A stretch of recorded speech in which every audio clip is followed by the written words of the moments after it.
He still remains the most preferred presidential candidate, but his popularity appears to be taking a dip as the 2012 election draws closer. According to 3 surveys conducted by Synovate over the last 6 months, 48% of Kenyans preferred Prime Minister Raila Odinga for the presidency in October last year. Odinga's ratings came down to 42% in December, and now it's down to 38%.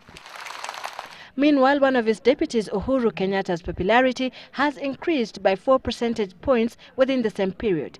The vice president appears to be stagnating. 2 of the last polls conducted showed that 12% of Kenyans would vote for him. Now it has risen by only 1% to 13% if elections were held today. Eldoret North MP William Ruto, on the other hand, seems to have a fluid following. In October, 10% of Kenyans preferred him as the most suitable replacement for incumbent President Mwai Kibaki. That preference plunged to 5% last December, but now it has risen to 8%. Gishugu MP Martha Karua has oscillated between 6 and 5%.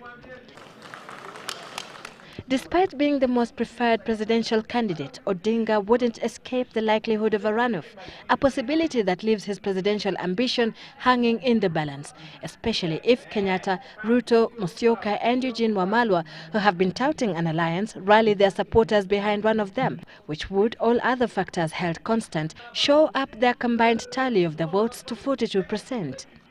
The survey, conducted just a week before the Ocampo 6 suspects appeared before the ICC judges, indicates that 61% of Kenyans support the Hague option, while 32% support a local tribunal.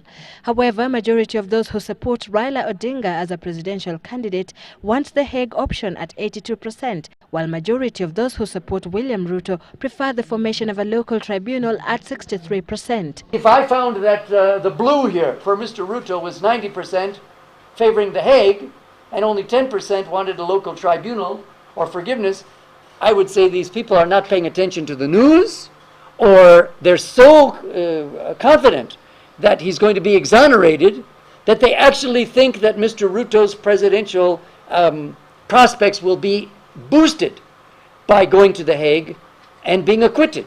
Sylvia Tibet, Citizen Weekend.